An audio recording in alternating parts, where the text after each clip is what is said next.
దీర్ఘకాలిక మొండి వ్యాధులకు మెడినైన్ హోమియోపతి ఆయుర్వేదలో పరిష్కారం. మెడినైన్ అంటే సంపూర్ణ ఆరోగ్యం, పరిపూర్ణ విశ్వాసం. Welcome to Suman TV. నేను మీ నవీన్. ప్రస్తుతం మనతో ప్రముఖ న్యూట్రిషనిస్ట్ ఆశ్రిత గారు ఉన్నారు. హాయ్ మ్యామ్, నమస్తే అండి. నమస్తే అండి. మ్యామ్, డయాబెటీస్ని మనము న్యూట్రిషనిస్ట్ ద్వారా అంటే మనం తీసుకునే ఫుడ్ ద్వారా రివర్స్ చేయొచ్చు అని చెప్పేసి విన్నాను.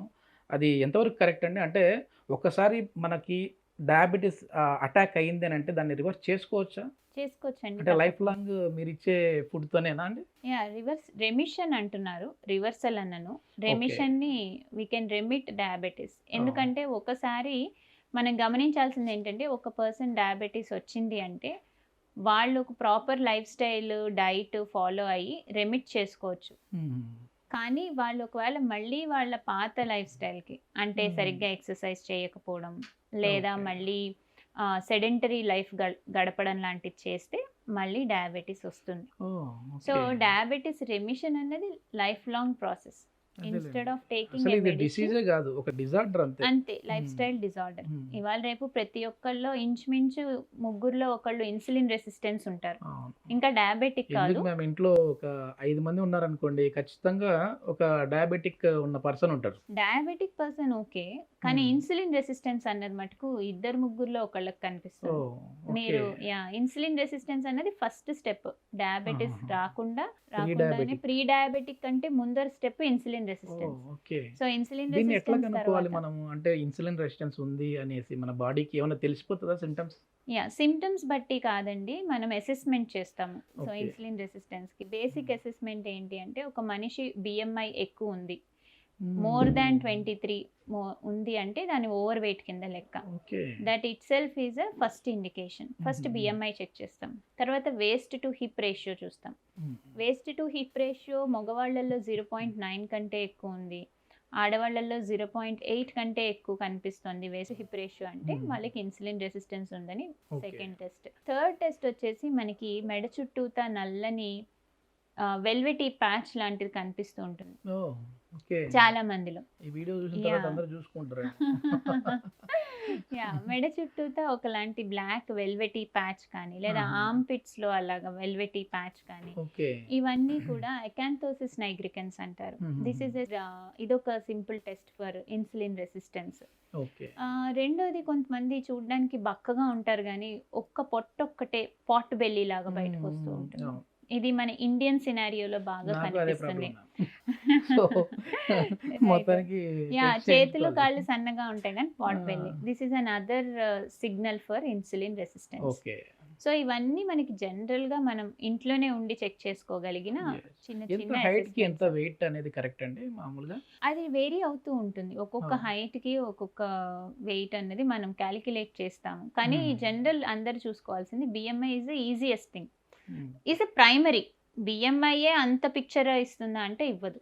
బిఎంఐ అంటే కేటగరైజ్ చేయడానికి, వీళ్ళు నార్మల్ ఉన్నారు, వీళ్ళు అండర్ వెయిట్ ఉన్నారు, వీళ్ళు ఓవర్ వెయిట్ ఉన్నారు, వీళ్ళు ఒబీస్ ఉన్నారని జస్ట్ కేటగరైజ్ చేయడానికి బిఎంఐ పనికొస్తుంది. కానీ వేస్ట్ టు హిప్ రేషియో వాళ్ళ బాడీలో ఫ్యాట్ అండ్ మజిల్ లెవెల్స్ కొంతవరకు రికగ్నైజ్ చేయొచ్చు. కానీ ఐడియల్గా ఒక పర్సన్కి ఓవర్ వెయిట్ ఉన్నారు అంటే ఆ పర్సన్లో మజిల్ లెవెల్స్ ఫ్యాట్ లెవెల్స్ బట్టే వాళ్ళు మెటబాలికల్గా హెల్దీ ఉన్నారా లేదా అన్నది చెక్ చేస్తాం. సో మనకి మజిల్ పర్సంటేజెస్, ఫ్యాట్ పర్సంటేజెస్, రకరకాల మెషినరీస్ వచ్చాయి. సో దాన్ని బట్టి మనం ఐడెంటిఫై చేసి ఎట్లాంటి ఫుడ్ తీసుకోవడం వల్ల దీన్ని ఈ డయాబెటిక్ ని ఓవర్కమ్ చేయొచ్చండి? మనం ఇన్సులిన్ రెసిస్టెన్స్ ని ఓవర్కమ్ చేయాలి అంటే ఫస్ట్ చేయాల్సిన పని ఏంటి అంటే, మన ప్లేట్లో ఉండే గ్రెయిన్స్ ఎన్ని ఉన్నాయి, కార్బోహైడ్రేట్ కంటెంట్ ఎంత తింటున్నాము అన్నది చాలా ఇంపార్టెంట్. కార్బ్స్ వల్లనే ఎక్కువ వస్తుందా? కార్బ్స్ అంటే ఎక్సెసివ్ ఇంటేక్ ఆఫ్ కార్బ్స్ ఏమో, ఏ కార్బ్స్ అయినా ఎక్సెసివ్ గా తీసుకుంటే ఫ్యాట్ గా కన్వర్ట్ అవుతుంది. సింపుల్ కార్బ్స్ అయితే ఇంకా ఫాస్ట్ గా ఫ్యాట్ గా కన్వర్ట్ అవుతుంది. సో మన మీల్ ప్లేట్ లో కార్బోహైడ్రేట్ కంటైనింగ్ ఫుడ్ ఎక్కువ ఉంటే డెఫినెట్ గా అది ఫ్యాట్ గా కన్వర్ట్ అవుతుంది. ఈ ఫ్యాటే మనకి ఇన్సులిన్ రెసిస్టెన్స్ ని కాజ్ చేస్తుంది. సో మన తీసుకునే డైట్ లో ప్రోటీన్ ఎక్కువ ఉండాలి, తక్కువ కార్బోహైడ్రేట్ ఉండాలి, ఫైబర్ బాగుండాలి. సో లో carb, high protein, high fibre diet very good for reducing insulin Yes, resistance. yes. దీంతో చాలా మంది పాటు ఫిజికల్ యాక్టివిటీ కూడా చాలా ఇంపార్టెంట్. చాలా మంది కూడా అసలు ఈ ఫైబర్ రిచ్ ఫుడ్ లేకపోవడం వల్ల ఈ కాన్స్టిపేషన్ ప్రాబ్లమ్స్ వస్తా ఉన్నాయి. అవును. సరిగా ఈ మలబద్ధక సమస్య అనేది అంటే సరిగా కాన్స్టిపేషన్ అవ్వకపోవడం అనేది కూడా మ్మ్. ఓవర్ వెయిట్ కి దారి తీసే విధంగా ఉంటుందని విన్నా. అవునండి, డెఫినెట్గా మనకి మలబద్ధకం సమస్య ఉన్న వాళ్ళకి టాక్సిసిటీ ఎక్కువైపోతుంది బాడీలో. ఎందుకంటే Okay. మన మెటబోలైట్స్ ఏవైతే ఎలిమినేట్ అవ్వాలో అవి ఎలిమినేట్ అవ్వకుండా రీఅబ్జార్ప్షన్ జరుగుతుంది బాడీలోకి. Hmm. రీఅబ్జార్ప్షన్ జరిగినప్పుడు అవన్నీ టాక్సిక్ మెటీరియలే. మరి మన బాడీ టాక్సిక్ మెటీరియల్ ఎక్కడ స్టోర్ చేస్తుంది? It creates fat tissue to store the toxins.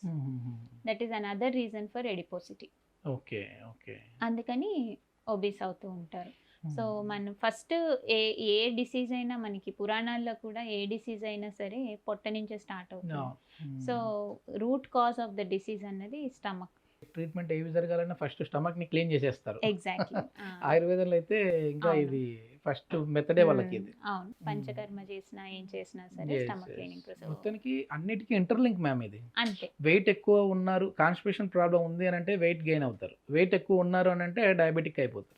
Insulin resistance. ఒకసారి డయాబెటిక్ వచ్చిందంటే మళ్ళీ వాళ్ళకి ఏదైనా కొన్ని మెడిసిన్స్ పడవు కదండి. అంటే యా, కొంతమందికి మెట్ఫార్మిన్ లాంటివి పడవు, very Hmm. Rare cases. yes, ఇది ఎన్ని రోజుల్లో రివర్స్ చేయొచ్చు అండి ఒకవేళ ఫుడ్ తో మనం చేయాలి అని అంటే యాజ్ 1 ఇయర్ పడుతుందండి. 1 ఇయర్ పడుతుంది.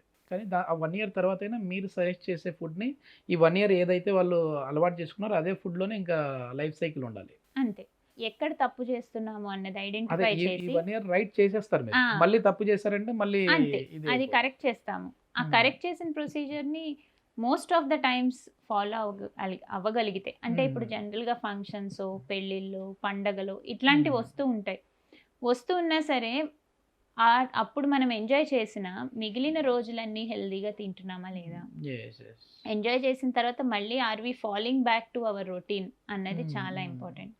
అలా రొటీన్లోకి వెళ్లకుండా సేమ్ మళ్ళీ రాంగ్ లైఫ్ స్టైల్నే కంటిన్యూ చేస్తే మళ్ళీ డయాబెటిక్ అవుతుంది. ఇది జెనెటిక్ గా ఉంటుందా మ్యామ్? అంటే తండ్రికి తాతకి ఉంటుంది, తర్వాత తండ్రికి, తర్వాత కొడుక్కి, ఇట్లా వంశపారపర్యంగా వస్తుందా ఇది, లేదంటే వాళ్ళు చేసుకునే తప్పుల వల్ల వస్తుందా?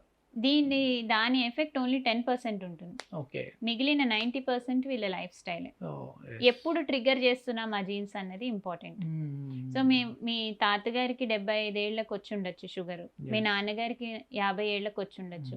మీ లైఫ్ స్టైల్ బాగోపోతే 30 ఏళ్ళకే వస్తుంది. అవును. కానీ దాన్ని మీరు జీన్స్ కి కోరిలేట్ చేస్తారా అంటే Hmm. కాదు. మీరు ఎప్పుడు ట్రిగ్గర్ చేస్తున్నారా పాయింట్ అనేది. అసలు ఒకప్పుడు చూస్తే అంటే మన తాతగారి కాలంలోనే చూస్తే ఎవరికి అసలు ఈ షుగర్ ఉంది, డయాబెటిక్ ఉంది అనేది కాదు. ఈ షుగర్ లెవెల్స్ అందరి బాడీలో ఉంటాయి, కానీ మరీ ఇంత ఓవర్గా ఉండేవి కాదు. ఇప్పుడు మనం తీసుకునే ఫుడ్ వల్లనే ఈ ప్రాబ్లం అంతా. ఎగ్జాక్ట్లీ. ఎస్, మొత్తం మీద దీన్ని అయితే రివర్స్ చేసుకోవచ్చు. సో చేసుకోవచ్చు. చేసుకొని ఇట్లా అంటే మీకు రియల్ లైఫ్లో మీరు ఎక్స్పీరియన్స్ అయిన వాళ్ళని ఎంతమందిని ట్రీట్ చేసి ఉంటారు ఈ విధంగా రివర్స్ చేసిన వాళ్ళని? యా, రివర్స్ చేసిన వాళ్ళు చాలా మంది ఉన్నారండి. బట్ వన్ ప్రామినెంట్ కేస్ ఏంటి అంటే 8.4 HbA1c 8.4 నుంచి కంప్లీట్గా 5.2కి 1 ఇయర్లో రివర్స్ చేసుకున్నారు. Oh, తను super. 17 kgs వెయిట్ లాస్ అయ్యారు. Oh, so he completely Healthy weight loss. Yeah, healthy healthy weight loss. So అందుకే అంట 1 ఇయర్ టైం పడుతుంది. ఇదేది Hmm. అంత ఈజీగా అయిపోయేది కాదు. Yes. అండ్ డాక్టర్, న్యూట్రిషనిస్ట్ ఇద్దరు కొలాబరేటివ్గా వర్క్ చేయాల్సి ఉంటుంది. And depend on case to case. వాళ్ళు ఏ ఫేజ్ ఆఫ్ డయాబెటీస్, వాళ్ళకి డయాబెటీస్ వచ్చి ఎన్నేళ్ళు అవుతుంది, ఎలాంటి మెడికేషన్ మీద ఉన్నారు, వాళ్ళ లైఫ్ స్టైల్ ఏంటి, వాళ్ళకున్న లిమిటేషన్స్ ఏంటి, చాలా ఉంటాయి. ఇప్పుడు పర్సన్ టు పర్సన్ వేరీ అవుతుంది. ఇప్పుడు ఒకళ్ళకి ఏడాదిలో తగ్గిందా, ఇంకొకళ్ళకి కూడా అందరికీ 1 ఇయర్లో తగ్గిపోతుందా అంటే అలా లేదు.